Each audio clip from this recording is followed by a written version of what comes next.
Hey everybody, welcome back to Dudes Brunch, your late night morning talk show. I'm your host Taylor Olmstead, and with me to talk about true facts, alt facts, fake facts, and internet facts, it's Tyler Reed. Tyler, what did you have for brunch today? What did I have? Oh, that's right. The same as always. All right, so hey everybody. I've been really getting into parfaits. This parfait in particular had apples, bananas, strawberries, granola, with a little bit of raisins in it. Of course, that sweet yogurt. That was the cringiest description of food I've ever heard. I mean, that's fine with me. I mean, I love the stuff that you're into. good. I'm glad somebody. I feel like one of the things that I admire about you the most is like when you commit to something, you really commit to something. Like you are ride or die, and like Parfaits has settled it for me that Tyler Ride or Die Reed is the only person that I need to like ever hear opinions from, because he's right. Like he honestly knows. Expert opinion. This reminds me of the time in high school when Tyler started drinking exclusively Ruby Red grapefruit juice and nothing else for like months. And I was like, I've never had grapefruit juice before. I guess I should try it. And I had it with Tyler one time and I was like, wow, this is really good. And then proceeded to only drink Ruby Red whenever I hung out with Tyler for like a year. I can't think of the last time I had it, but I always think of Tyler now when I drink grapefruit juice. My favorite part is that I feel like a lot of our past feels like I'm almost like kind of like unintentionally being gaslighted, because I don't remember I remember this idea of us enjoying grapefruit juice together, but I don't remember the context of any of it, anything about it. As a matter of fact, I thought that was in college when I had it, or maybe there was 2 times when I had like a grapefruit like epiphany when I was like, this is the drink of my life. This is the sweet nectar of the gods. I think what actually happens is you just find that you enjoy things and then you forget about it completely, and like 2 years later you're like, oh my gosh guys, have you heard about grapefruit juice? That shit's crazy. To be fair, I think I've realized that recently in my life that I really like to like binge stuff like really hard and then cold cut. I think that's something that I can remember that way back too, that you like that you really just go nuts on. Like if I recall right before I went to college, it was unsweet tea. Mm-hmm. Like that was the only thing that I would ever see in your hand was just unsweet tea. Mm-hmm. And let's not forget the at least 5 years where every single day you wore your red hat everywhere. Mm-hmm. Mm-hmm. Even indoors. That's right. Red hat. Mm-hmm. All the time. Only since like when I got a real job for a whole 5 to 6 months, I was like, well, I guess I gotta put that down for just a little bit, but you'll come back to me soon, baby. Someday. But so I would like to make as a side note, I recently bought a $80 grinder for coffee because I like getting that coffee tasting so right. And I also played Digimon World till like 4 a.m. last night. So I think my life has become a series of extremes. Sean, while Tyler is known for his hardline devotion to one thing at a time, I feel like you, on the other hand, are really only devoted to light beer. I mean, it's changed lately. I've been a lot more stout and portery. Okay, that's fair. So did you start your day with a light beer or a stout, or what did you have for breakfast? I had Captain Crunch this morning. Hell yeah. I knew that the pressure was going to be on when I went to the store last night to get food.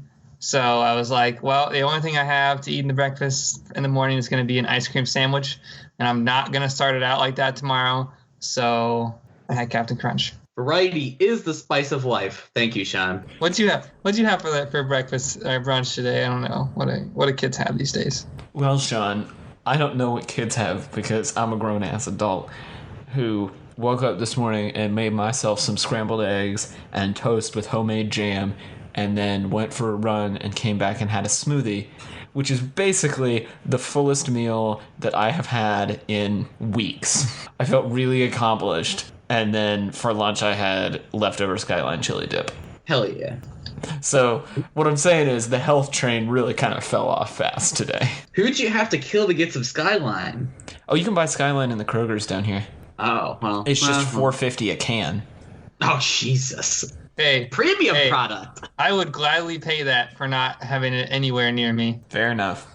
It's not like Zatarans or it's like the San Francisco treat where you can just get it anywhere. Skyline chili. So let's I found out that one of my coworkers this week is actually a Girl Scout leader, and she had her cookie form, and I was like, oh my God, I want to order those. And she was like, actually, ordering's already in. And I was like, well, just get extra and just bring them in. I don't care where they are. Just get extra and bring them to me, and I'll buy them. Like, I don't care. And she's like, well, if we got to make sure that we first, like, make sure everyone else is taken care of.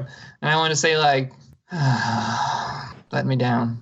This is the first year in at least 2 or 3 that I haven't bought Girl Scout cookies. And, you know, I couldn't bring myself to do it on the day that the form came around the office. And now I know I'm going to regret it in 2 weeks when the cookies show up.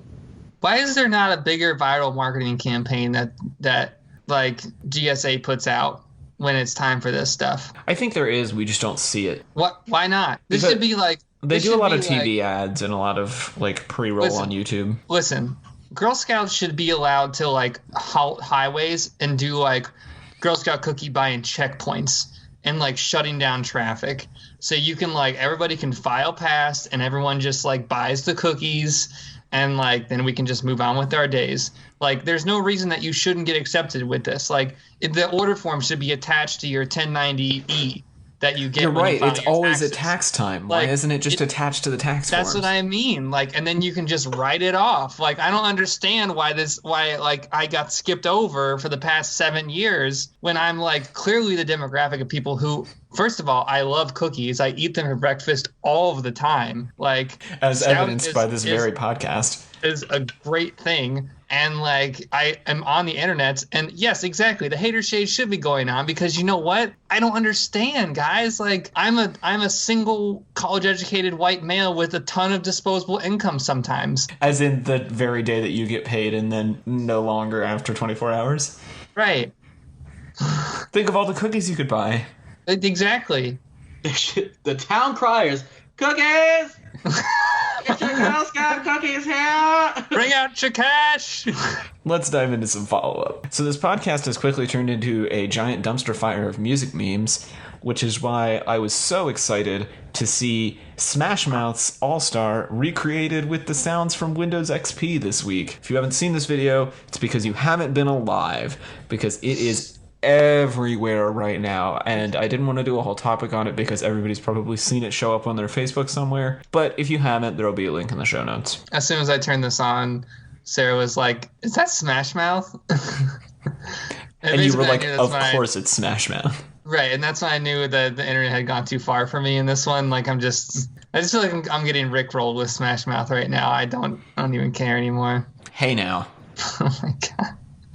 You're dead to me. Now, Smash Mouth memes, I feel like, have been long since dormant for years, it feels like. But I don't know what about this, like, mouth moves just brought them out. 2017 is the year of the mouth. Shut up. Oh my God, I'm so over talking about this. This is enough of this crap. And other follow-up topics today, Sarah and I went to Panera, and I guess, I don't know, I don't eat at Panera for reasons that I can't explain on this podcast, but it gave you an option to give a tip at the end of the Panera, and Sarah said no, and the guy's like, he sighed at her for not giving her a tip. And I remember that we had a long conversation about this, and I really don't know how to feel about tipping people at Panera. I really don't know how to feel about this. So I was at a Mediterranean spin-off of Chipotle this evening, like right before the show, and they prompted for tips, and I was like, why am I tipping you? You're not waiting my table. You're assembling my rice bowl. But, I mean, you were going to do that anyway. That's what I'm buying. Tyler, you're an expert in fast casual. Tipping at fast casual.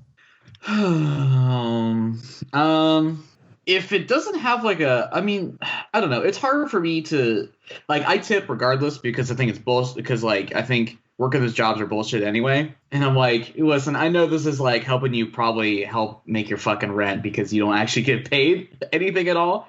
And I really think that, they should just pay those employees like $1 more, or make like the food cost slightly more money so they can, afford to actually pay their people a living wage. But that being said, if you go to the same place pretty frequently, like if I go to the same Chipotle every other week, like for example, I go there like about once a week, go to the same one around the same time. They usually treat me very nicely. They're very fast service.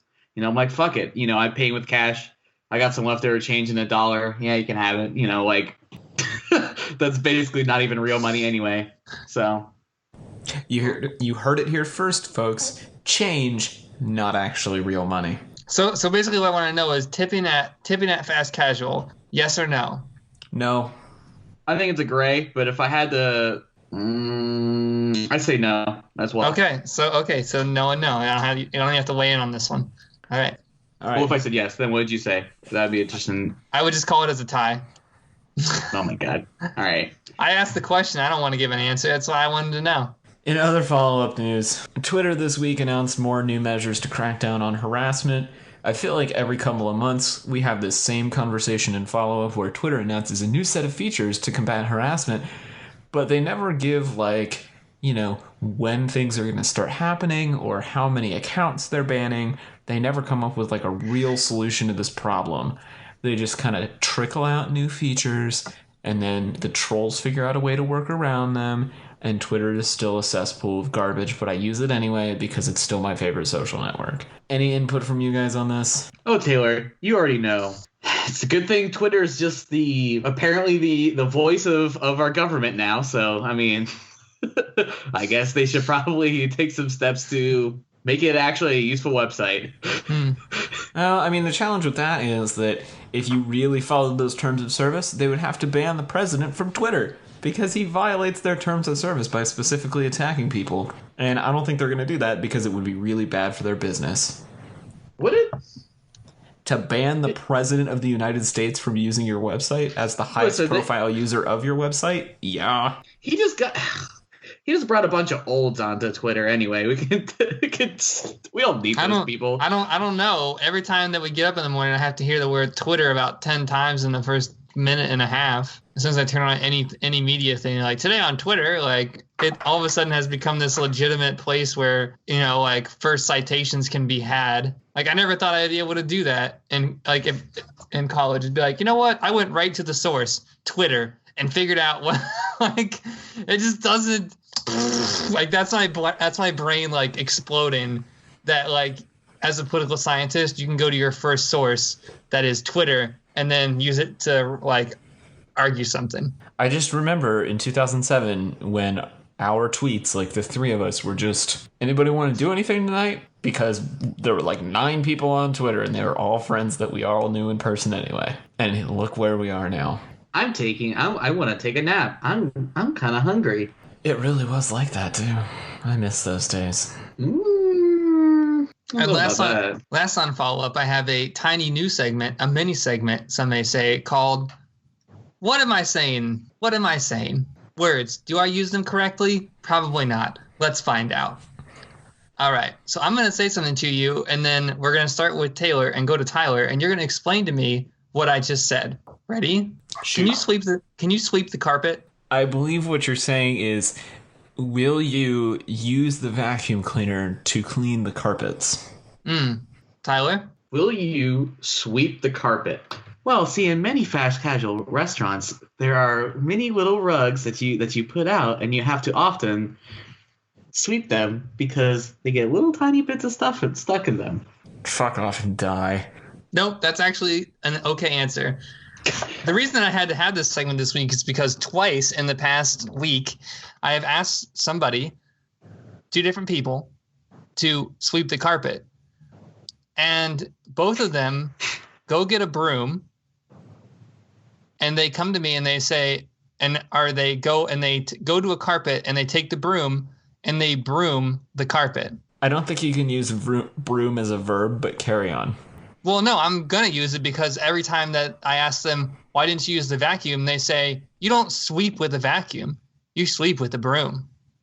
See, I think And I this said, is so if I asked you to vacuum the carpet, you would have done it right the first time instead of getting the obvious point that I asked when I said, would you mind sweeping the fitting rooms? I just didn't realize that I had to be that literal when I asked people stuff.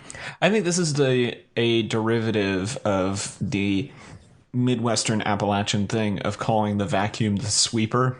That's what I said. Everybody thinks I'm an idiot, though. I've never heard anybody say that. I am so serious. I'm so serious. I believe you. Yeah, I think that's more of a Midwestern Appalachian thing that you're not going to see over on the East Coast. Speaking of this, I'm going to kind of co-opt your segment because I want to hear something from you guys. How would you pronounce the name of the city where I live? Atlanta. Atlanta? Atlanta. My roommate and I have this theory, as two people who are not natives of this city, that you can tell how long someone has lived here based on how they pronounce the name.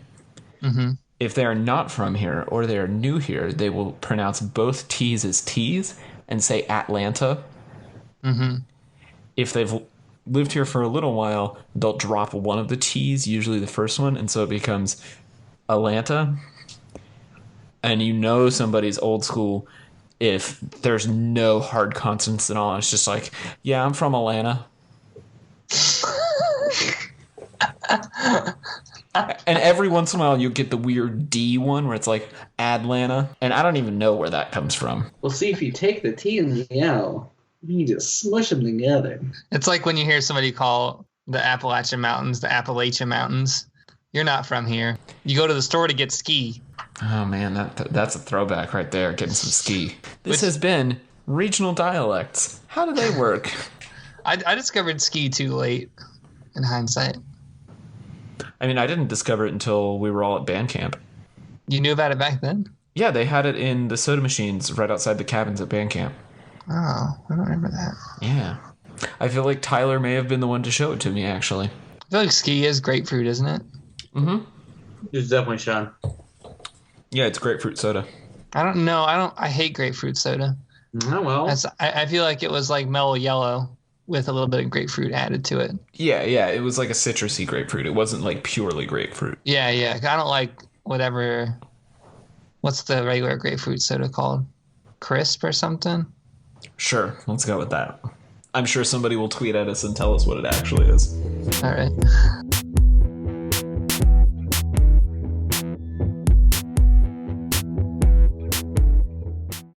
So our main topic this week is an article that I found on Vox. It's about the influence of The Daily Show on cable news, specifically kind of how The Daily Show's packaging has influenced the way that cable news is approaching the Trump administration. So I'm sure we'll get into some of these details, but it's things like satirical or like biting, sharp, witty headlines in the little lower third box, or using rapidly cut clips from press conferences to basically make members of the political inner circle look ridiculous when they inherently contradict themselves. Also, just Jake Tapper not giving a fuck about anything that anybody says to him that's false, particularly Kellyanne Conway. And so, yeah, I just wanted to get kind of... I guess let's start with just getting some initial reactions. Do you think this is Daily Show influence or more just, you know, a natural progression of the way news is covered?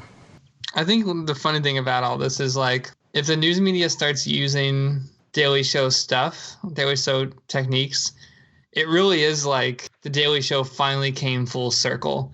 Because, like, the Daily Show started out as making fun of cable news. Like, that was its original bit, was to be the, like, anti-cable news. So it's, like, actually hilarious to see this, that, like, they can't even get that the joke is on them. They've actually just, like, just become the joke.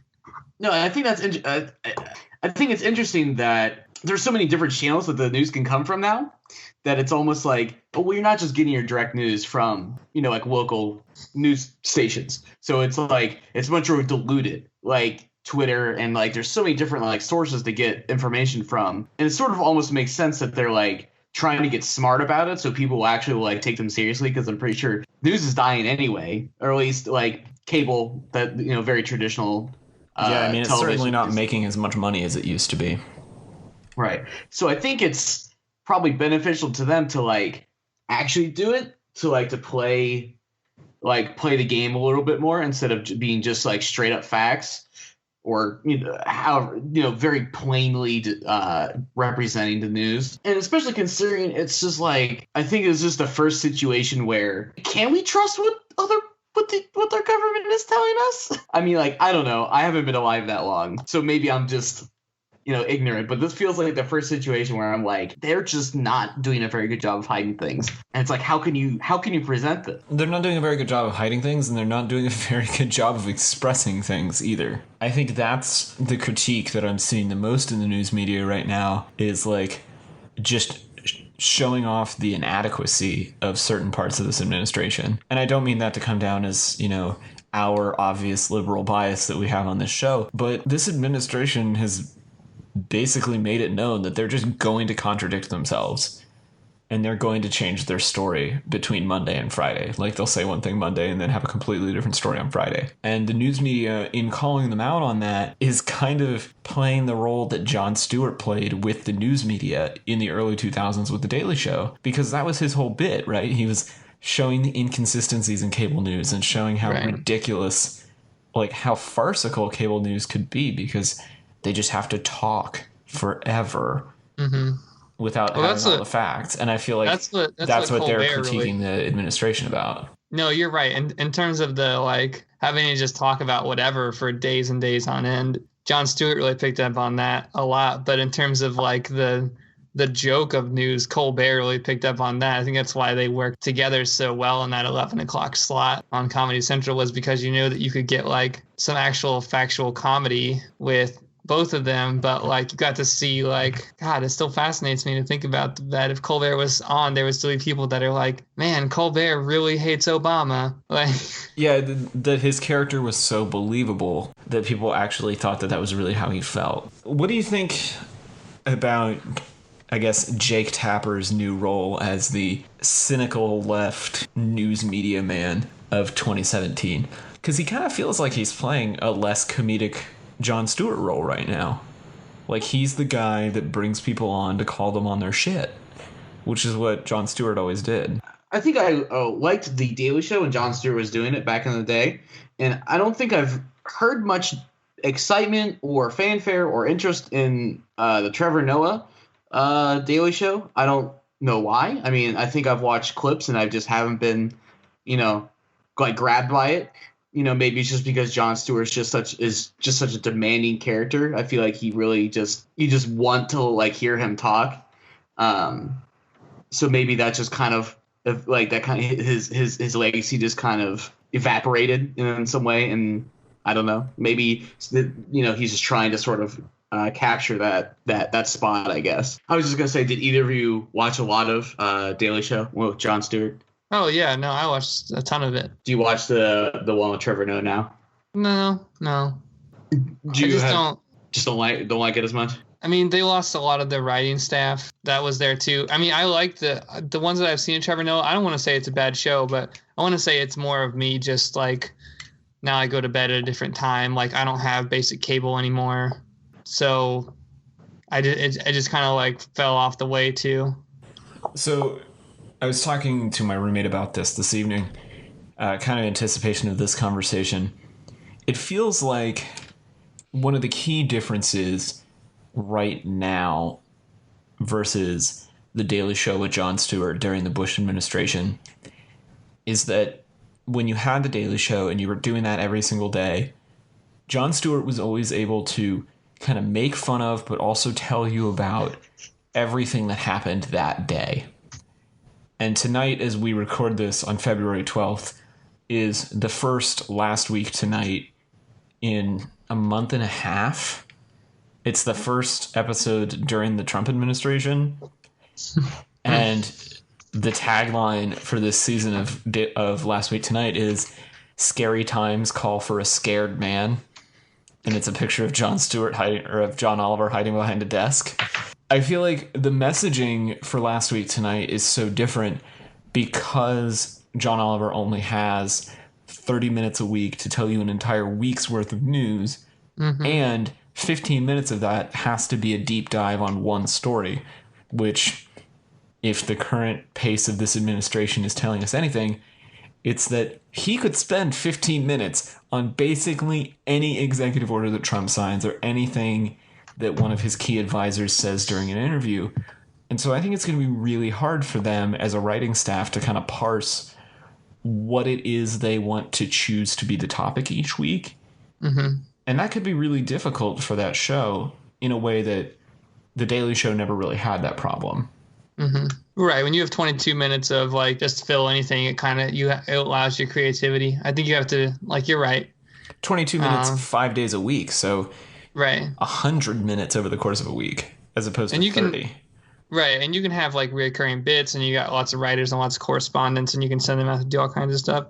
I know that Last Week Tonight can definitely do that, but I think going back to CNN and Jake Tapper, I think that because of the administration's relationship with CNN, that CNN of any of the news companies probably has a license to do this stuff a little bit more.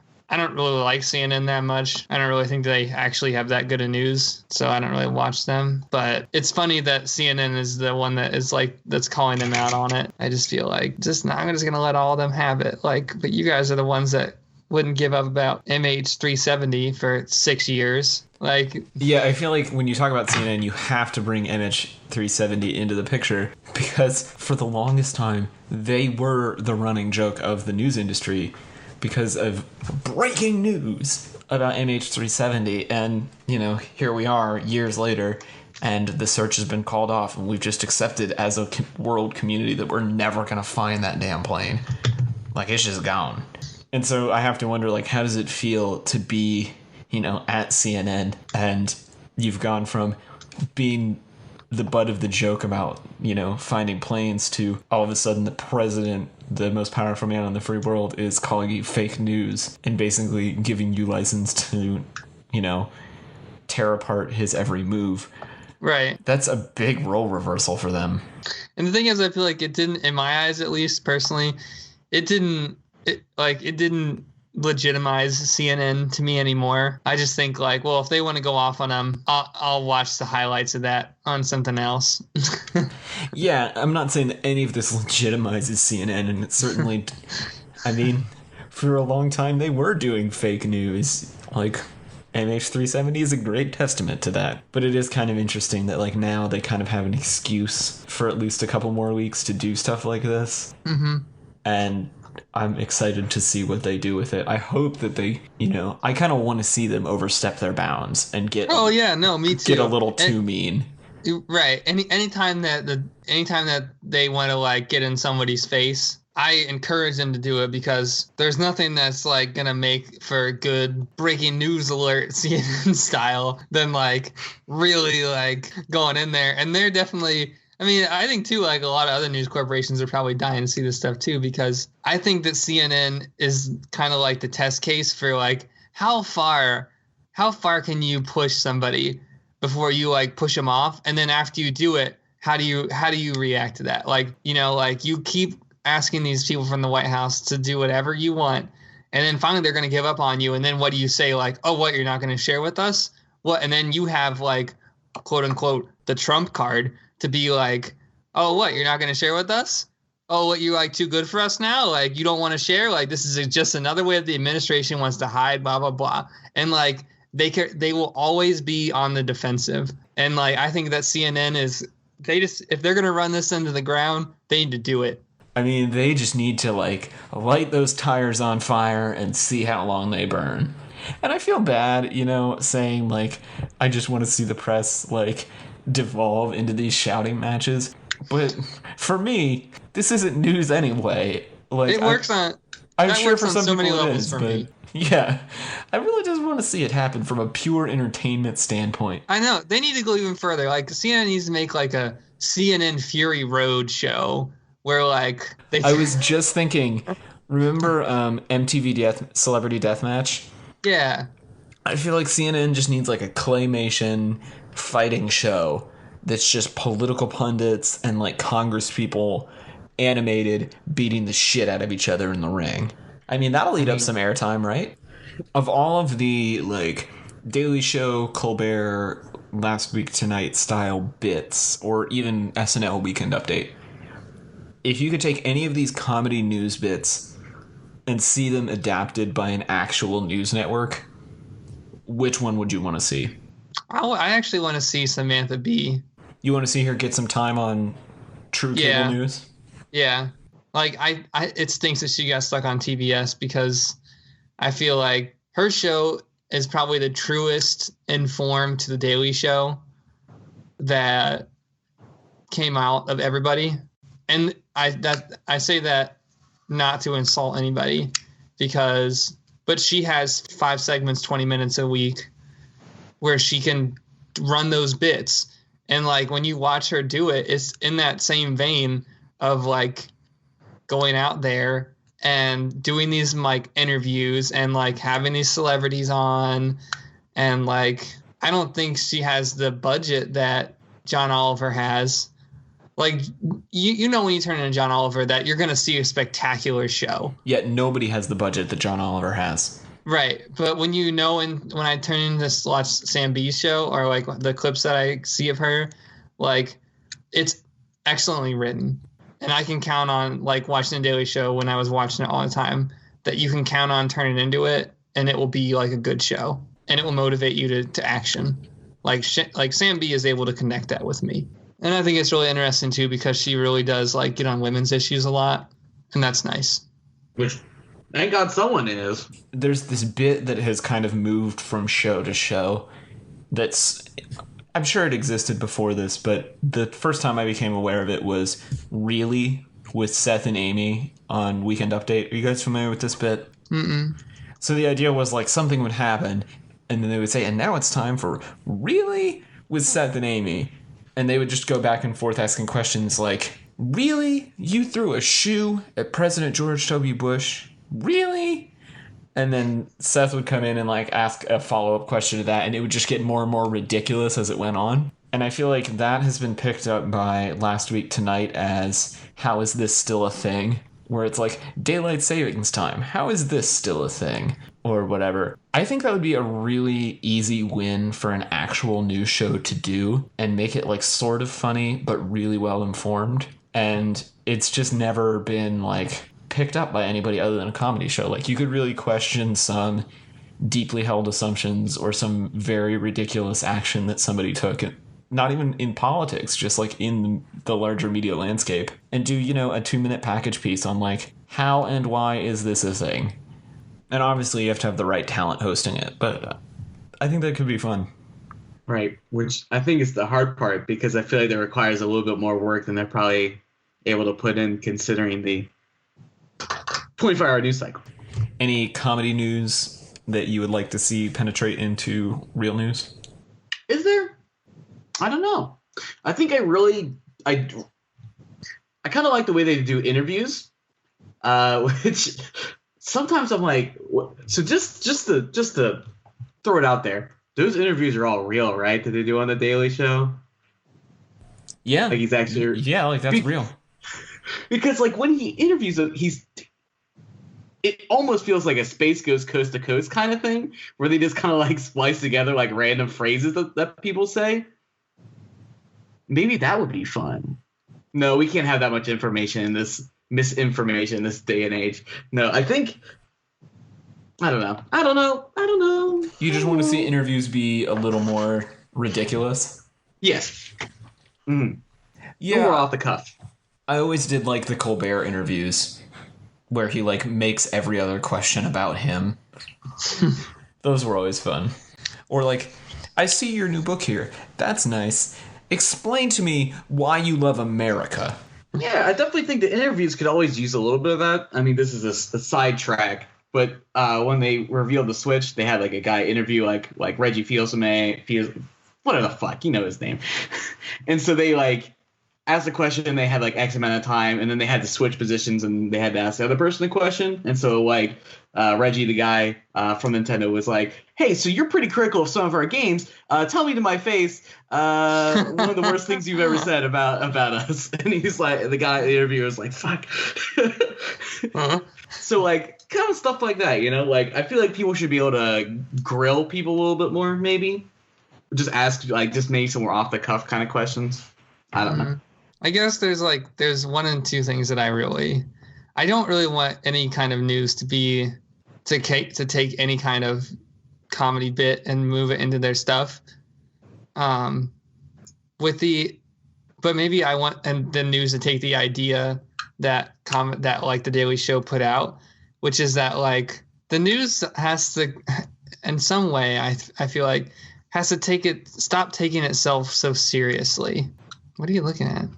I think about this when I watch CBS. Like CBS takes itself so seriously as this news organization that like they really play the middle ground. They present the facts and blah blah blah. And like they think it's like they're trying so hard to pretend like they're not selling anything to you.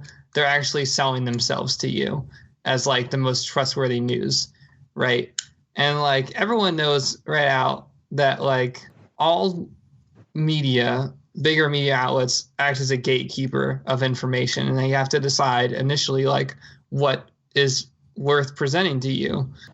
However, so like you're always going to be presented something, whether it be in the form of like a comedy bit or like this most objective way to present something. Like you're going to get it, and it's going to be soundbited or manipulated in some way, not always like negatively manipulated, but like you're going to get it. And that's what I mean. I think that everybody takes news too seriously. Like, well, there must be somebody that's doing it out there, and it's got to be the right way to do it. And I think like the Daily Show showed us that there was no right way. Like they even hopped on MSNBC, like they hopped on everybody all the time. And like they knew that they themselves were presenting a particular fact in a particular way, and they weren't trying to hide it. You know what I mean? Like, yeah, the Daily Show, particularly from like, call it 2005 to like 2010, 2013, really Bush's second term through Obama's first term. They got really hard on everybody who was claiming to be balanced or fair and balanced or claiming to be neutral. And they did kind of say like, no, you're not and we're not. And like, that's just the way news media works.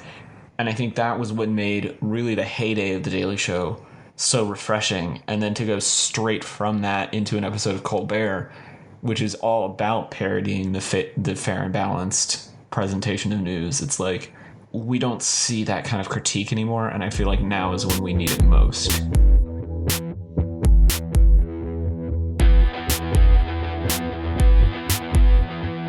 So this week in Internet Garbage, I found a video. The best video.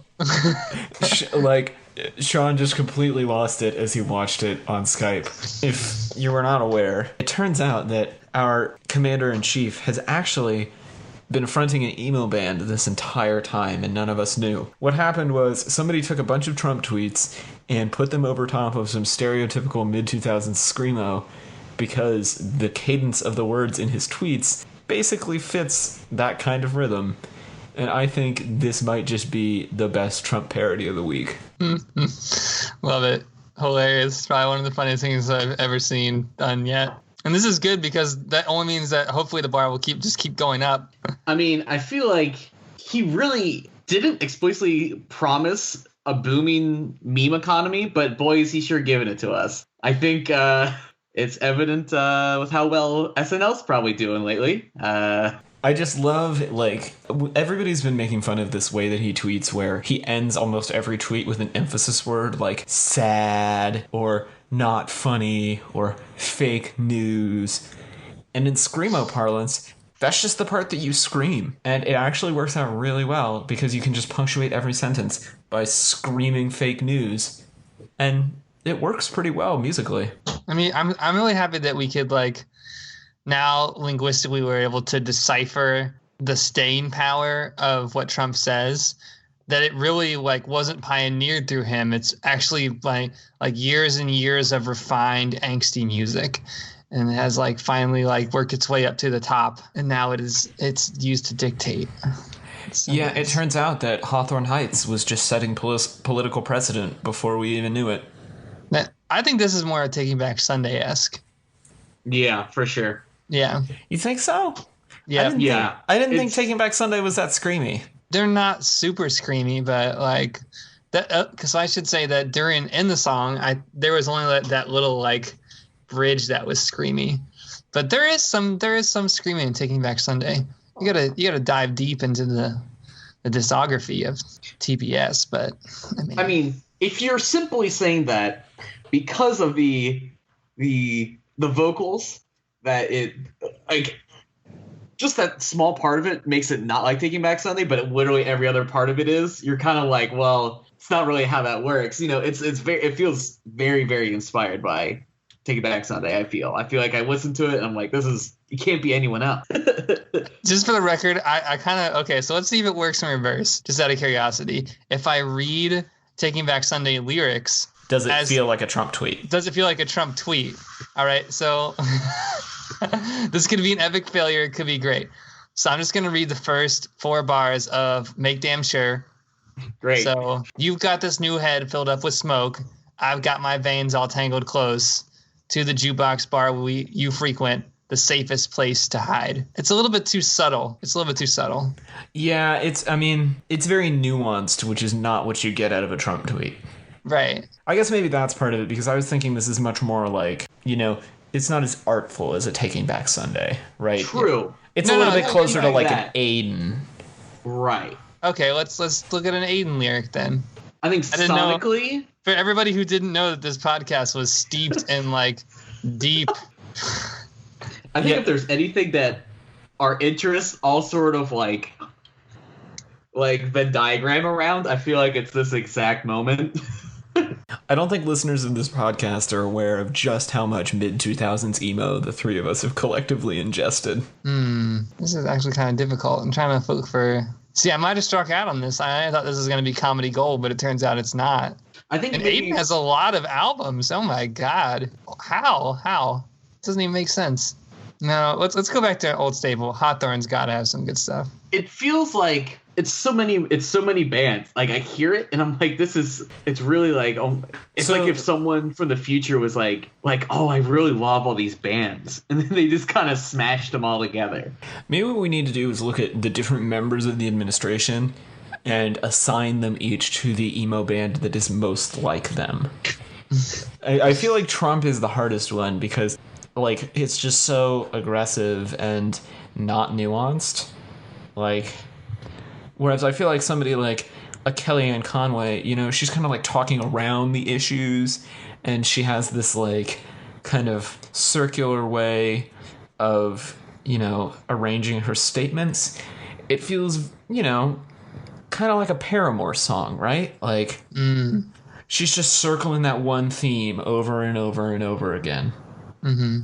God, even the names on these songs are bad. Why did I listen to this crap? Because you're young and impressionable, Sean. It's young and stupid. That's what it was.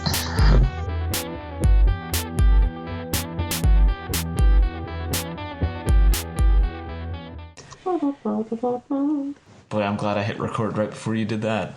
Tyler's little improv trumpet solo just now. Mm-hmm. Can you do the sad "You Just Lost on Price is Right" horns? All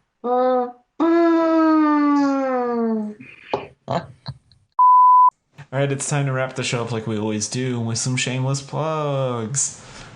This week, starting off shameless plugs, it's Tyler Reed. Come on down. What do you have to plug? $1, Bob. Hey, everybody. You can find my design and illustration work at tylerdreed.com. You can find me on the socials as TER Design on Instagram and Twitter, continuing my long streak of drawing baddies really bad. Send me recommendations. This week, I did Debbie Devilmon, the Happy Mask Salesman, Aku, Vegeta, and a Lowen Meowth.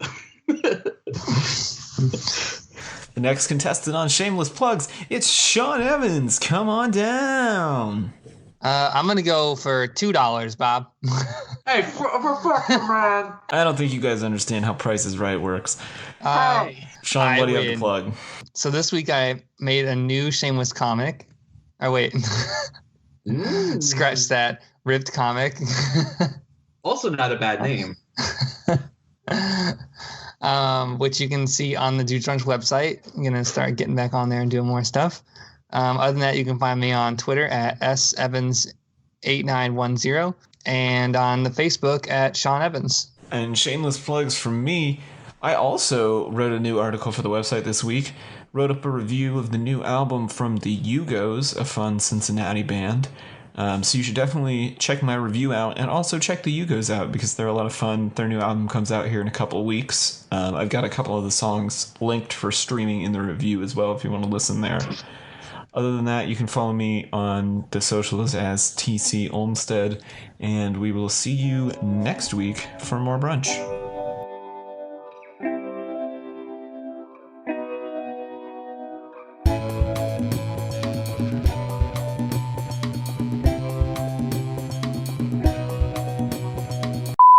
So this weekend, Oh, no. you're killing me, Tyler. Hold on, this cat. Hold on, I gotta get rid of it. How many cats do you have? Too many. It's at least 7. I think what we're realizing is that Tyler's actually just a crazy cat dad. Crazy cat dad. Sorry. With a new haircut. Did your cats cut that hair for you? Crazy cat dad with a new haircut on the social medias, designing and all kinds of stuff. Worst sitcom ever.